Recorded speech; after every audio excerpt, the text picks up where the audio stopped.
আপনারা সবাই ভালো আছেন? আলহামদুলিল্লাহ আলহামদুলিল্লাহ। আল্লাহ রাব্বুল আলামিন আমাদের সবাইকে মৃত্যু পর্যন্ত ভালো থেকে নেক আমল করে আজকের এই মাহফিল থেকে উপকারী কথাগুলো শুনে আমলে নিয়ত করে যাওয়ার তৌফিক দান করুন, বলুন আমিন। সম্মানিত ভাইয়েরা, আমি আপনাদের সম্মুখে কোরআনে কারীমের গুরুত্বপূর্ণ একটি সূরা, সূরা হুজরাতের 7টি বিশেষ সামারি আপনাদের সামনে আমি তুলে ধরতে চাই। এই সূরার বিশেষ তাৎপর্য, এই সূরার যে বিশেষ বার্তা, আজ বাংলাদেশের যে সমাজ বাস্তবতা রয়েছে সেই সমাজ বাস্তবতায় সূরাতুল হুজরাত প্রতিটি ঘরে ঘরে প্রত্যেক মুসলমানকে বারবার পাঠ করা, পুনর্পাঠ করা প্রয়োজন। আমার রব, আমার আল্লাহ যদি আমাকে শক্তি সামর্থ্য দিতেন, আমি আমার দেশের প্রত্যেক মুসলিম ভাইকে বোনকে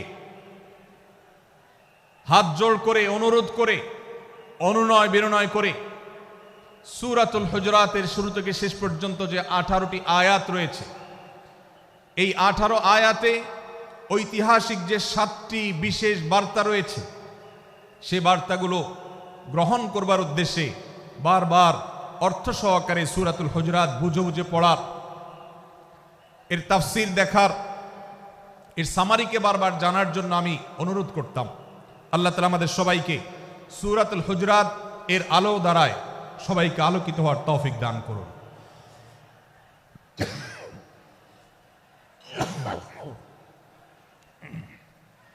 সম্মানিত উপস্থিতি, আমি যে সূরার সামারি আপনাদেরকে বলতে যাচ্ছি, যে সূরাকে সামনে রেখে আজকের এই ঐতিহাসিক মাহফিলে কোরআনে কারীমের দেওয়া 7টি বার্তা দিতে চাইছি, সেই সূরার নাম হলো সূরাতুল হুজরাত। এই সূরা কোরআনে কারীমের 26তম পারায় অবস্থিত এবং এই সূরা কোরআনে কারীমের সূরার যে সিরিয়াল, সেই সূরার সিরিয়ালে 49তম সূরা। এই সূরার আয়াত সংখ্যা হলো 18।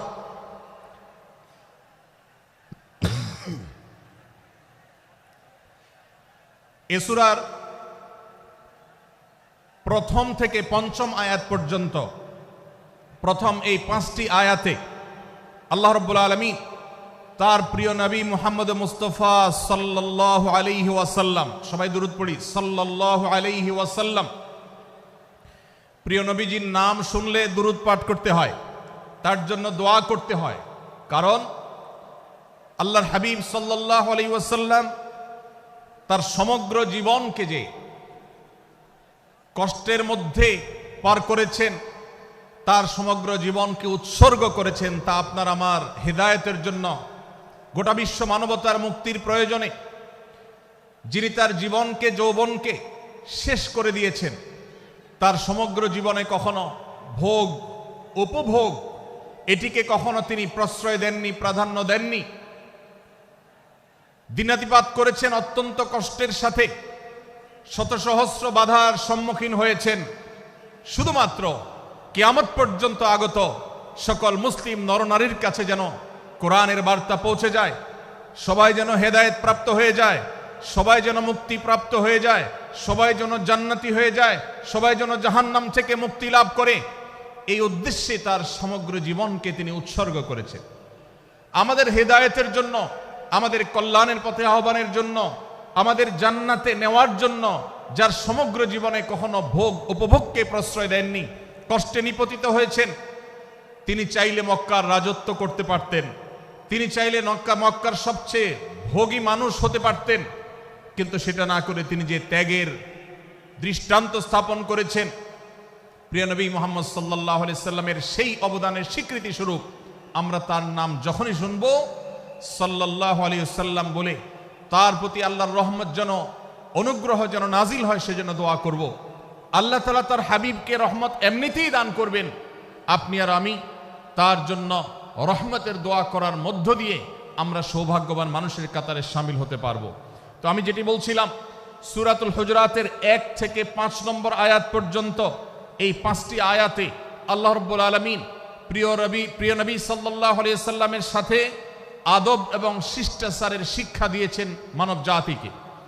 এবং আল্লাহ রাব্বুল আলামিন ঈমানদারদেরকে পরম মায়ার সাথে ডেকে ইয়া আইয়ুহাল্লাযীনা আমানু, হে ঈমানদারগণ, এই ডাকে আল্লাহ তাআলা ডেকে বলেছেন লা তুকাদ্দিমু বাইনা ইয়াদাইল্লাহি ওয়া রাসূলিহি, তোমরা আল্লাহ এবং তার রাসূলের সামনে আগ বেড়ে কোনো কথা বলবে না, আগ বেড়ে কোনো কাজ করবে না। একজন ঈমানদার, একজন মুসলমান, তার এই শিষ্টাচারের শিক্ষা তার জীবনে ধারণ করতে হবে। যখনই আল্লাহ কোনো কথা বলেছেন, আল্লাহ রাসূল সাল্লাল্লাহু আলাইহি সাল্লাম কোনো কথা বলেছেন, এটি নিশ্চিত হতে পারবো আমরা, তখন একজন ঈমানদার আর কখনো সেটার উপর কোনো কথা বলবে না, আগ বেড়ে কোনো কিছু করবে না, কোনো প্রকার সীমা লঙ্ঘন করবে না।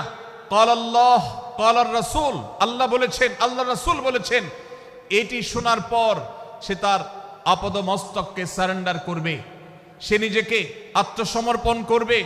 এরপর তার কোনো যুক্তিকে, কোনো বুদ্ধিকে, তার কোনো মতামতকে সে সেখানে আর দাঁড় করাবার চেষ্টা করবে না। এটি একজন শিষ্টাচার বিশিষ্ট ঈমানদারের বৈশিষ্ট্য।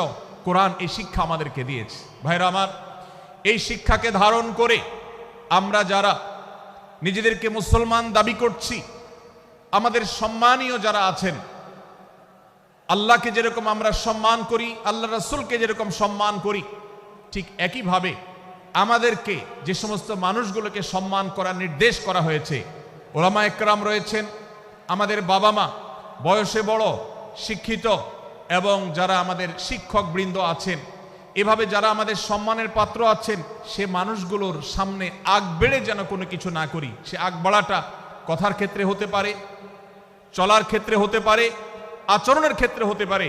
এই শিষ্টাচারের শিক্ষা সূরা হুজরাতের প্রথম আয়াতে আমাদেরকে দেয়া হয়েছে। প্রিয় ভাইরা আমার, আমাদের সমাজে আজ যে সমস্ত ভালো গুণের দুর্ভিক্ষ চলছে, ক্রাইসিস চলছে, অভাব চলছে, এর মধ্যে অন্যতম হলো আজ শিষ্টাচারের অভাব। আমাদের সমাজের চতুর্দিকে আপনি দেখতে পাবেন পরিলক্ষিত হচ্ছে। আমাদের শিশু থেকে নিয়ে কিশোর, যুবক থেকে নিয়ে মধ্যবয়স্ক, সকল শ্রেণী মানুষের মধ্যে আজ আদব এবং শিষ্টাচারের ভয়াবহ অভাব আমরা দেখতে পাচ্ছি। বিশেষ করে পশ্চিমা সংস্কৃতিকে আমাদের এই স্বদেশে, আমাদের এই মুসলমানদের সমাজে জোর করে পুশ করাবার, সে সমস্ত এজেন্ডাকে বাস্তবায়ন করবার যে প্রচেষ্টা এদেশের এক শ্রেণীর মানুষকে করতে দেখা যায়, তারা এদেশের সমাজের খাঁজে বাজে থাকা ইসলামের কৃষ্টি, কালচার এবং সংস্কৃতিগুলোকে ধুয়ে মুছে পরিষ্কার করবার জন্য শত সহস্র উদ্যোগ নিয়েছে। আমাদেরকে কোরআনের শিক্ষা ধারণ করে, কোরআনের শিক্ষাকে প্রচার করে, কোরআনের শিক্ষাকে প্রতিষ্ঠিত করে ব্যক্তির মধ্যে, ঘরে, পরিবারে, সমাজে, রাষ্ট্রে, সংবিধানে, আইনে, সংসদে, সর্বত্র কোরআনের শিক্ষাকে বাস্তবায়ন করে সেই সমস্ত বিন্দেশী অপসংস্কৃতি চাপিয়ে দেওয়ার ষড়যন্ত্রকে মোকাবেলা করতে হবে ইনশাআল্লাহ। ভাইরা আমার, আর সেজন্য সূরা হুজরাতের এই শিষ্টাচারের শিক্ষা আমাদের জীবনে খুবই গুরুত্বপূর্ণ। আমরা যখনই কোনো সম্মানীয় ব্যক্তির কাছে আমরা থাকব, তাদের কথার উপরে কথা বলা, তাদের সাথে তর্ক করা, তাদের সামনে আগ বেড়ে কথা বলা, এমনকি তারা যখন চলবেন তাদের সামনে সামনে হাঁটা, এই সবগুলো কোরআনের এই শিষ্টাচারের যে শিক্ষা আছে এর পরিপন্থী। প্রিয় নবী সাল্লাল্লাহু আলাইহি সাল্লামের সময়কার একটি ঘটনা, এক ব্যক্তি তার বাবার সাথে হেঁটে যাচ্ছিলেন, বোঝা যাচ্ছিল না যে তাদের মধ্যে বাবাকে সন্তানকে। অনেক সময় বাপ সন্তানের বাহ্যিকভাবে দেখে বোঝা যায় না, এরকম কোনো কোনো ক্ষেত্রে হয়। জিজ্ঞেস করা হলো তাদেরকে, তোমাদের মধ্যে বাবাকে সন্তানকে? বলা হলো যে অমুক বাবা, অমুক সন্তান। তখন নির্দেশনা দেওয়া হলো যে সন্তান তার হাঁটা এবং চলার মধ্য দিয়ে এই বিনয়ের প্রকাশ ঘটাতে হবে, আনুগত্যের প্রকাশ ঘটাতে হবে, সম্মান এবং শ্রদ্ধার প্রদর্শন করতে হবে, যার মধ্য দিয়ে বোঝা যায় যে কে সন্তান আর কে বাবা। এটার জন্য জিজ্ঞেস করতে না হয়। আজ আমাদের যারা তরুণ আছি, আমরা যুবক আছি, আমরা অনেকেই পশ্চিমা সংস্কৃতি দ্বারা প্রভাবিত হয়ে আমরা শিষ্টাচারের এই গণ্ডি এবং সীমানা পার হয়ে চলে গেছি। কোরআন আমাদেরকে শিষ্টাচারের শিক্ষা দিচ্ছে যে আমরা সিনিয়রদের সামনে বিনয়ের সাথে আচরণ করব, তাদের সামনে সামনে চলা থেকে বিরত থাকব, যথাসম্ভব তাদেরকে অনুসরণ করার চেষ্টা করব, তাদের সাথে কথা হবে, তাদের আগ বেড়ে কথা হবে না, তাদের কোনো জিজ্ঞাসা থাকলে সেটার উত্তর হবে বিনয়ের সাথে। এই শিষ্টাচারের শিক্ষা আমাদেরকে দেয়া হয়েছে।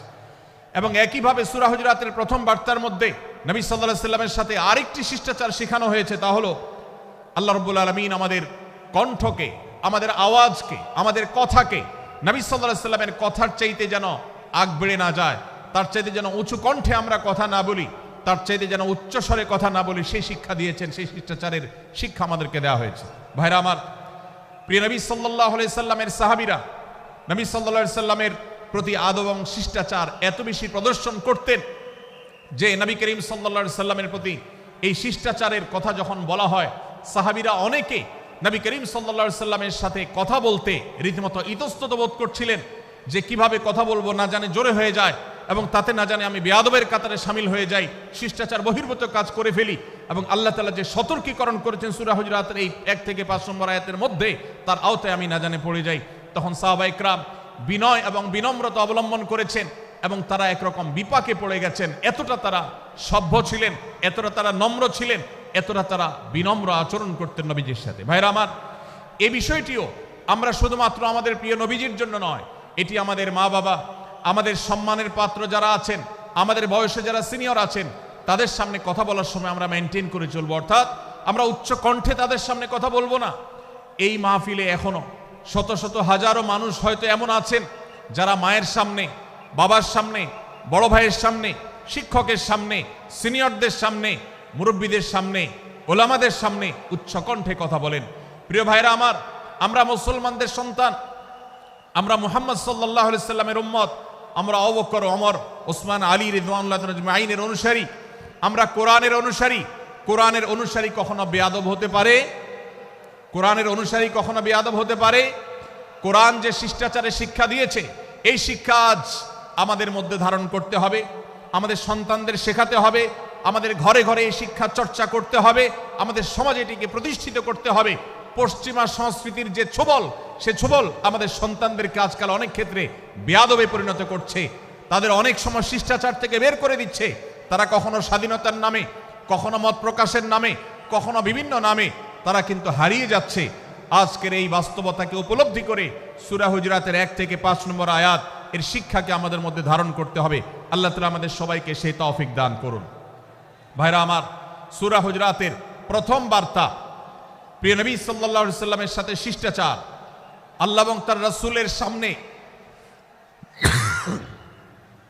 আল্লাহ এবং তার রাসূলের সামনে আগ বেড়ে কোনো কথা না বলা, আগ বেড়ে কোনো আচরণ না করা, এটা তার প্রতি শিষ্টাচারের অংশ। এবং আল্লাহ রাসূলের সামনে উচ্চ কণ্ঠে জোরে কথা না বলা, এটাও তার প্রতি শিষ্টাচারের অংশ। আল্লাহ তাআলা আমাদেরকে এই শিষ্টাচার আমাদের জীবনের প্রত্যেকটা পদে পদে ধারণ করার তৌফিক দান করুন, বলুন আমিন। ভাইরা আমার, সূরা হুজুরাতের দ্বিতীয় যে শিক্ষা, সেই শিক্ষাটা বর্ণিত হয়েছে এই সূরার 6 থেকে 8 নম্বর আয়াত। 6 থেকে 8 নম্বর এই আয়াতের মধ্যে আল্লাহ রাব্বুল আলামিন আমাদেরকে দ্বিতীয় শিক্ষা দিয়েছেন, ঈমানদার কখনো কোনো কথা বলার আগে সেই কথা সত্য কিনা, বাস্তব কিনা সেটি যাচাই বাছাই না করে বলবে না। ঈমানদার কখনো গুজবে কান দিবে না। ঈমানদার কখনো শোনা কথার উপরে ভিত্তি করে কোনো সিদ্ধান্ত গ্রহণ করবে না।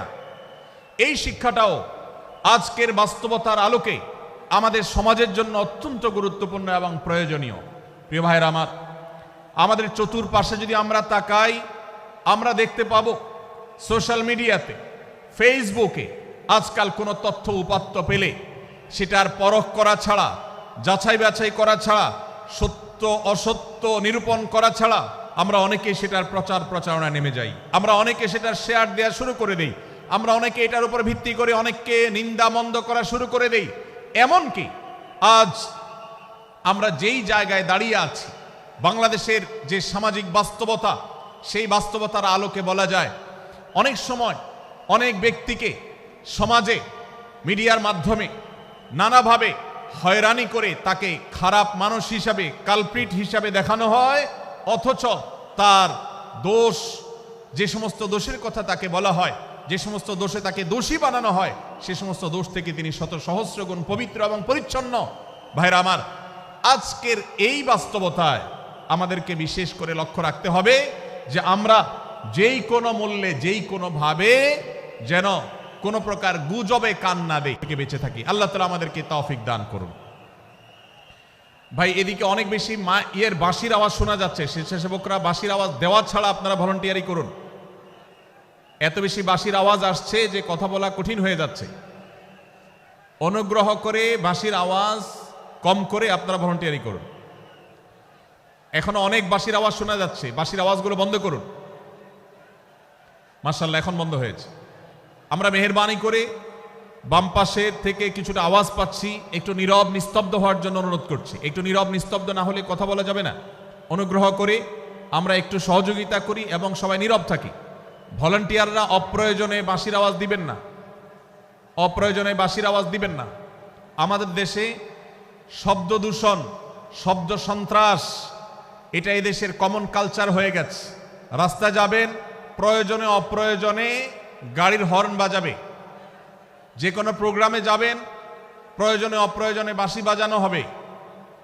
কদিন আগে 31st নাইট গেছে, আপনারা দেখেছেন। এত প্রচার প্রচারণা, এত সতর্কীকরণের পরেও, আইন শৃঙ্খলা রক্ষাকারী বাহিনী এত সতর্ক থাকার পরেও আপনারা দেখেছেন এক শ্রেণীর বুদ্ধি প্রতিবন্ধীরা তারা 31st নাইট উদযাপনের নামে শব্দ সন্ত্রাস করেছে। শত শত হাজারো মানুষের কষ্টের কারণ হয়েছে। প্রিয় ভাইরা আমার, ধর্ম হোক আর রাজনীতি, বিনোদন হোক আর আনন্দ হোক, যেই কোনো নামে যদি শব্দ সন্ত্রাস সৃষ্টি করে বা অতিরিক্ত শব্দ দূষণ করে, শব্দ সৃষ্টি করে মানুষকে অতিষ্ঠ করার কারণ হয়, সেটা কোনো সভ্য সমাজের দৃশ্য হতে পারে না। আমরা সেই ইসলামের অনুসারী যে ইসলামে আমাদের প্রিয় নবী সাল্লাল্লাহু আলাইহি ওয়াসাল্লাম মসজিদে নববীতে তার একান্ত পরিবেশের মধ্যে এক সাহাবী জোরে কোরআন তেলাওয়াত করছিলেন। তিনি তাকে বলছিলেন, তুমি কোনো বধির রবকে শোনাচ্ছ না, তোমার রব সবকিছু শুনতে পান, অতএব তুমি তোমার এই উচ্চ কণ্ঠের তেলাওয়াত দিয়ে আশপাশে মানুষের ডিস্টার্বের কারণ হবে না।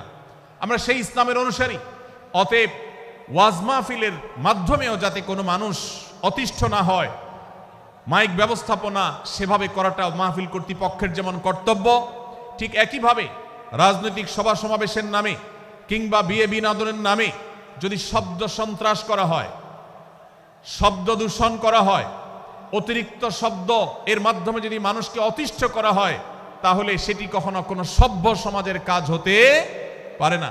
প্রিয় ভাইরা, এই জন্য আপনারা যারা তরুণ আছেন বয়সে, আপনাদেরকে আমি অনুরোধ করতে চাই, বিবাহ অনুষ্ঠানকে কেন্দ্র করে, আকিকাকে কেন্দ্র করে, নানা অনুষ্ঠানকে কেন্দ্র করে যে শব্দ সন্ত্রাস আমাদের দেশে হয়, এটি আমাদেরকে থামাতে হবে ইনশাআল্লাহ। আমরা যদি সবাই সজাগ হয়ে যাই, আমরা যদি সবাই সতর্ক হয়ে সচেতন হই, ইনশাআল্লাহ এই যে শব্দ দিয়ে মানুষকে কষ্ট দেওয়ার অপসংস্কৃতি, বিশেষ করে ভিনদেশি যে অপসংস্কৃতি আমদানি করা হয়েছে, এই অত্যাচার এদেশে থামাতে হবে ইনশাআল্লাহ। আল্লাহ আমাদের সবাইকে তৌফিক দান করুন। ভাইরা আমার, আমরা আমাদের আশেপাশে কোনো তরুণরা যদি এরকম শব্দ করে, গান বাজিয়ে অন্য মানুষকে অতিষ্ঠ করে, ঈদের সময় দেখা যায় বিশেষ করে সে সমস্ত যুবকদেরকে কাউন্সিলিং করতে হবে, তাদেরকে বোঝাতে হবে যে তোমার আনন্দ কখনো আরেকজনের বেদনার কারণ হতে পারে না। বহু হার্টের রোগী আছেন, বহু অসুস্থ মানুষ আছেন, বহু ছোট শিশু আছে যাদের কষ্টের কারণ হয়। বিধায় আমরা কখনো আমাদের শব্দ দিয়ে কাউকে কষ্ট হতে দিব না। আল্লাহ আমাদের সবাইকে তৌফিক দান করুন। মাশাআল্লাহ, অনেকটা নীরব নিস্তব্ধ হয়েছে। আমি যে জায়গাটা ছিলাম আবার সেখানে ফিরে যাই। সূরা হুজুরাতের দ্বিতীয় শিক্ষার কথা বলছিলাম ভাইরা। 6 থেকে 8 নম্বর আয়াত যদি আপনি পাঠ করেন সূরা হুজুরাতের, আপনি দেখতে পাবেন সেখানে আল্লাহ রাব্বুল আলামিন ঈমানদারদেরকে যেই কোনো সংবাদ, যে কোনো তথ্য, বিশেষ করে অনির্ভরযোগ্য সূত্র থেকে যখন পাবে, ফাসিক থেকে যখন শুনবে, যার ভিতরে আল্লাহর ভয় নাই সেরকম মানুষ থেকে যখন পাবে, সেই সংবাদ তথ্য উপাত্ত যাচাই করা ছাড়া সেই সংবাদ যেন বলে না বেড়ায়। আপনি শহরে যান কিংবা গ্রামে, শিক্ষিত দেখুন কিংবা অশিক্ষিত, সর্বশ্রেণীর মানুষের মধ্যে আজ এই ব্যাধি দেখতে পাবেন চরম আকার ধারণ করেছে। কারোর ব্যাপারে কোনো নেগেটিভ কথা শুনেছেন, কোনো মন্দ কথা শুনেছেন, সে কথার প্রচার প্রচারণা শুরু করে দেন। সেটা কি সঠিক কিনা, সেটা কি সত্য কিনা, সেটা কি যথার্থ কিনা, সেটা কোনো প্রপাগান্ডা কিনা, সেটা কোনো মিথ্যাচার কিনা, সেটা কোনো গুজব কিনা, এটা যাচাই করার প্রয়োজন অনুভব করে না। অথচ আমরা সেই মুহাম্মদ সাল্লাল্লাহু আলাইহি সাল্লামের উম্মত, যে মুহাম্মদ সাল্লাল্লাহু আলাইহি সাল্লাম আমাদেরকে সতর্ক করেছেন, কাফা বিল মারই কাযিবান আন ইউহাদ্দিসা বিকুল্লি মা সামিআ, কোন ব্যক্তি যা শুনে সেটাই যদি বলে বেড়ায়, তথ্য উপাত্ত যাচাই না করে, সেটাকে ভালো করে যাচাই বাছাই না করে, সেটাকে অনুসন্ধান না করে, সত্য সত্য নিরূপণ করবার চেষ্টা না করে, তাহলে সে মিথ্যাবাদী হওয়ার জন্য যথেষ্ট।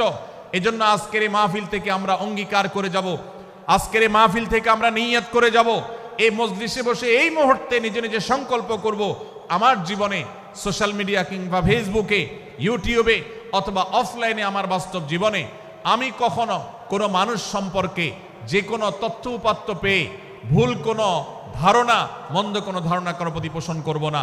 কোনো তথ্য উপাত্ত যদি পাই, কোনো সংবাদ যদি পাই অনির্ভরযোগ্য সূত্রে, তাহলে সেক্ষেত্রে সেটা যাচাই বাছাই করা ছাড়া আমি সেটাকে বিশ্বাস করতে যাব না। এটাই হলো আমাদের ঈমানের দাবি। ভাইরা আমার, একজন ঈমানদার এতটা সরল হবে না যে যা শুনবে সে সেটাকে বিশ্বাস করে বসবে। একজন ঈমানদার এতটা বাস্তবতা থেকে দূরে থাকবে না যে তিনি তার পাওয়া কোনো সংবাদকে অনুসন্ধান করবে না। আল্লাহ তাআলা আমাদের সবাইকে সূরা হুজরাতের এই দ্বিতীয় শিক্ষাটাকে আমাদের জীবনে ভালো করে ধারণ করার তৌফিক দান করুন। আল্লাহ বলেছেন, ইয়া আইয়ুহাল্লাযীনা আমানু, হে ঈমানদারেরা, ইন জাআকুম ফাসিকুম বিনাবাইন ফাতাবায়ানু, তোমাদের কাছে কোনো ফাসিক, যার মধ্যে আল্লাহর ভয় নেই, এরকম কোন মানুষ যদি কোন সংবাদ উপস্থাপন করে, এমনকি গণমাধ্যমেও যদি কোনো সংবাদ প্রচারিত হয়, সংবাদদাতার মধ্যে যদি আল্লাহর ভয় না থাকে, সে যদি টাকার বিনিময়ে কারোর চরিত্র হনন করতে পারে, সে যদি অ্যাডভার্টাইজ পেয়ে কোনো কোম্পানির হয়ে দালালি করতে গিয়ে অন্য কারোর বিরুদ্ধে কোনো মিথ্যাচার করে, সে যদি বিদেশিদের এজেন্ডা বাস্তবায়ন করতে গিয়ে আলেম সমাজের চরিত্রকে কলঙ্কিত করে, কোনো ভালো মানুষকে দোষী হিসাবে সাব্যস্ত করে, তো আল্লাহ তাআলা আমাদেরকে সতর্ক করেছেন, ফাতাবায়ানু, সেই সংবাদ সত্য কিনা আমাদেরকে যাচাই করতে হবে। আন তুসিবু কওমান বিজাহালাহ ফাতুসবিহু আলা মা ফাআলতুম নাদিমিন, যদি আমরা যাচাই বাছাই না করে যা শুনি সেটাকে বিশ্বাস করতে থাকি, তাহলে আমরা এক সময় লজ্জিত হতে হবে, অনুতপ্ত হতে হবে আমাদের এই ভুল অবস্থানের কারণে। এজন্য ভাইরা, আজকের এই মাহফিল থেকে আমরা প্রতিশ্রুতি নিজের সঙ্গে নিজে দিয়ে যাব যে আমরা কখনো কোনো তথ্য উপাত্ত পেলে, কোনো সংবাদ পেলে, সেটাকে বিশেষ করে কারোর চরিত্র সম্পর্কিত যদি হয়, কারোর সম্পর্কে নেগেটিভ যদি হয়, তাহলে সেটাকে বিশ্বাস করবার আগে ভালো করে অনুসন্ধান করব। যতক্ষণ আমি নিশ্চিত না হব ততক্ষণ পর্যন্ত সেটার প্রচার করব না। আল্লাহ তাআলা আমাদের সবাইকে কোরআনের এই শিক্ষাটাও আমাদের জীবনে ধারণ করবার তৌফিক দান করুন। ভাইরা আমার, তৃতীয় যে শিক্ষা সূরা হুজরাতের, সেটি হলো আল্লাহ রাব্বুল আলামিন সূরা হুজরাতের 9 এবং 10 নম্বর আয়াতে ঈমানদারদের মধ্যে যদি কখনো মতভিন্নতা, মতপার্থক্য, যে এটা যদি মারামারিতে পরিণত হয়, ঈমানদারদের মধ্যে যদি কখনো দুই পক্ষ গন্ডগোল এবং ফাসাদের মধ্যে লিপ্ত হয়ে যাওয়ার মতো দৃশ্যের অবতারণা হয়, তাহলে আমরা যেন আমাদের মুসলমান ভাইদের ঘর পোড়ার মধ্যে আলু পোড়া দিতে না যাই। আমরা যেন আমাদের মুসলমান ভাইদের মধ্যকার বিভেদকে আরো বৃদ্ধি করতে সহায়তা না করি। আমরা যেন মীমাংসার পথ অবলম্বন করি। আমরা যেন তাদের মধ্যকার সম্পর্কের যে অবনতি হয়েছে সেটাকে দূর করবার চেষ্টা করি। আল্লাহ রাব্বুল আলামিন এই নির্দেশ দিতে গিয়ে বলেছেন, ওয়া ইন তাইফাতানি মিনাল মুমিনিনা ইকতাতালু, যদি ঈমানদারদের দুটি দল, দুটি গ্রুপ নিজেদের মধ্যে মারামারিতে লিপ্ত হয়ে যায়, ফাসলিহু বাইনাহুমা, তাহলে তোমরা সেই বিবাদমান দুটি দলকে মীমাংসা করবার চেষ্টা করবে। আজ আমাদের মধ্যে এরকম বহু বিষয়কে কেন্দ্র করে মুসলমানদের মধ্যে অনেক সময় মুখোমুখি অবস্থান আমরা দেখতে পাই, যা দুর্ভাগ্যজনক, যা হওয়ার কথা ছিল না। এমনকি জাগতিক বিষয়ে যেমন হয়, ধর্মের নামে, ইসলামের নামে আজ আমরা হাজার হাজার টুকরা হয়েছি। আজ গোটা বিশ্বে আমাদের মুসলমানদের যে অবস্থান দুর্বল হয়েছে, এর অন্যতম প্রধান কারণ হলো আমাদের অনৈক্য। আমরা যদি আজ আহলে কিবলা, আহলে সুন্নাহ ওয়াল জামাআতের অনুসারীরা নানান মত এবং পথের অনুসারী হওয়া সত্ত্বেও, নানান থট এবং পন্থার অনুসারী হওয়া সত্ত্বেও আমরা যদি মৌলিক বিষয়গুলোর উপর সবাই ঐক্যবদ্ধ থাকতাম, আমরা যদি আল্লাহ তাআলার দেওয়া ইত্তিহাদ মাল ইখতিলাফ, বৈচিত্র্যময় ঐক্য, বিভিন্ন বিষয়ে মতভিন্ন থাকা সত্ত্বেও মৌলিক বিষয়ে ঐক্যমতে আমরা যদি থাকতে পারতাম, আমাদের মধ্যে যদি মুসলিম ভ্রাতৃত্ববোধ থাকতো, আমাদের মধ্যে যদি বলয় ভিত্তিক যে দেয়াল আর প্রাচীরগুলো আছে সেগুলো যদি না থাকতো, তাহলে আজ বাংলাদেশের বাস্তবতা হলো, বাংলাদেশে আল্লাহর কোরআন, আল্লাহ রাসূল সাল্লাল্লাহু আলাইহি ওয়াসাল্লামের হাদিসের আলোকে বাংলাদেশ আজ অটোমেটিক পরিচালিত হতো, ঠিক কিনা বলেন? আমরা যদি আজ ঐক্যবদ্ধ থাকতাম, তাহলে এদেশের হাতে গোনা যাবে এরকম স্বল্প সংখ্যক নাস্তিকেরা, ইসলাম এবং মুসলমানদের শত্রুরা, তারা আমাদেরকে নিয়ে তারা আজ যে খেলা খেলছে, আমাদেরকে যে তারা শাসন করছে, আমাদেরকে যে তারা তাদের অধীনস্থ করে রাখছে, আমাদের উপরে যে আজ ভিনদেশি কালচার চাপিয়ে দিচ্ছে, আমাদের উপরে তারা যে আজ কর্তৃত্ব করছে, আমাদেরকে আজ টুকরা টুকরা করছে, এই দুঃসাহস তারা কোনোদিন দেখাতে পারতো না যদি আমরা ঐক্যবদ্ধ থাকতাম। ভাইরা আমার, এই জন্য আমরা সব বিষয়ে সবাই একমত হব না।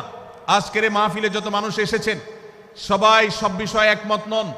এমনকি আজকের এই মাহফিল কর্তৃপক্ষ যে আয়োজন করছেন 3 দিন ব্যাপী, এই মাহফিলে আপনারা দেখেছেন এখানে কওমি এবং আলিয়া উভয় জায়গা থেকে বক্তা নির্বাচন করা হয়েছে, অসাধারণ সমন্বয় করা হয়েছে।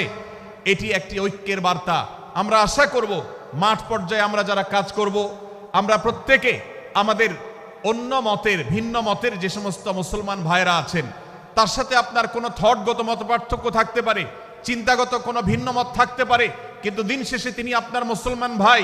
তার আল্লাহ আর আপনার আল্লাহ এক, তার রাসূল এবং আপনার রাসূল এক, তার কেবলা এবং আপনার কেবলা এক, তার কোরআন আর আপনার কোরআন এক, তার নামাজ আর আপনার নামাজ এক, তার রোজা আর আপনার রোজা এক, তার যাকাত এবং আপনার যাকাত এক, তার সাথে আপনার মোটা এবং মৌলিক বিষয়ে কোনো মত পার্থক্য নাই।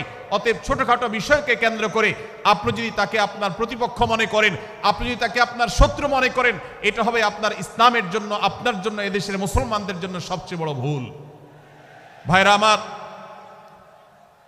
হারদুই হযরত আশরাফ আলী থানভী রহমতুল্লাহ আলাইহির সর্বশেষ খলিফা আবরাল হক সাহেব রহমতুল্লাহ আলাইহি বলতেন, दीन के हर काम करने वालों को रफीक समझो, फरीक ना समझो।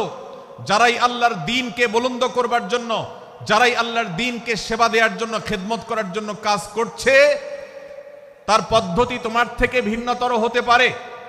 তাকে তুমি তোমার বন্ধু মনে করো, সহযাত্রী মনে করো, পথযাত্রী মনে করো, সহযোদ্ধা মনে করো, তোমার প্রতিপক্ষ মনে করবে না। প্রিয় ভাইরা আমার, আজ বাংলাদেশে ইসলাম যতটা পিছিয়ে আছে তার প্রধান কারণ হলো আমাদের অনৈক্য।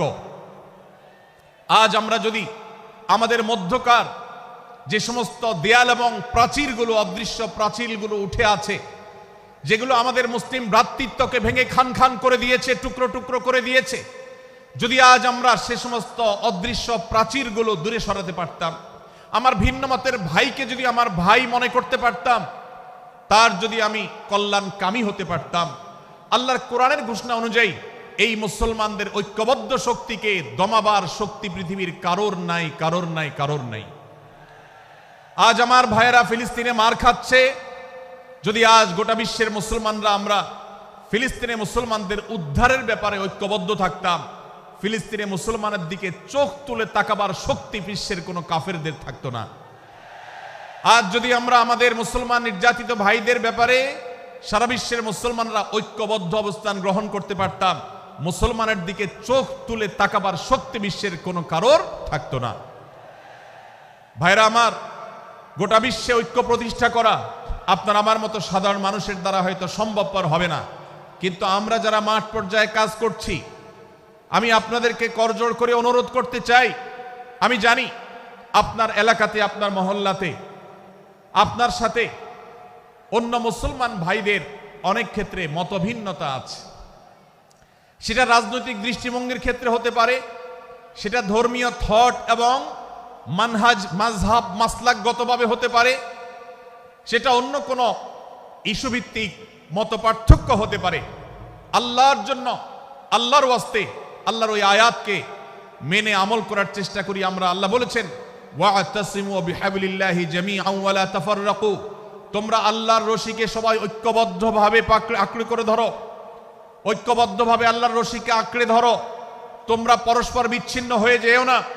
আমরা অনেক ফরজের কথা শুনেছি, নামাজ রোজা ফরজ আমরা জানি, বাবা মার প্রতি সদ্ব্যবহার করার ফরজের কথা আমরা জানি, আত্মীয়তার সাথে সুসম্পর্ক আত্মীয়তার বন্ধন রক্ষার কথা আমরা জানি, ফরজ হওয়ার কথা জানি, কিন্তু মুসলমানদের ঐক্যবদ্ধ থাকতে হবে এই ফরজের কথা আমরা অনেকে জানি না। ভাইরা আমার, মুসলমানদেরকে আল্লাহ রাব্বুল আলামিন ঐক্যবদ্ধ থাকার নির্দেশ দিয়েছেন। এই ঐক্যটা এর মানে এই নয় যে সবাই এক মতের হয়ে যাবে সব বিষয়ে, বিভিন্ন বিষয়ে আমাদের মধ্যে মতপার্থক্য থাকবে, তারপরে আমরা একে অন্যের সহযোদ্ধা হব, সহযাত্রী হব, আমরা একে অন্যের কল্যাণকামী হব, একে অন্যের ভালো চাইব। আমার ভিন্ন মতের মুসলমানের কোনো ক্ষতিতে আমি খুশি হব না, তার ক্ষতিতে আমি কষ্ট পাবো, তার সাফল্যকে আমি এনজয় করব, আনন্দিত হব।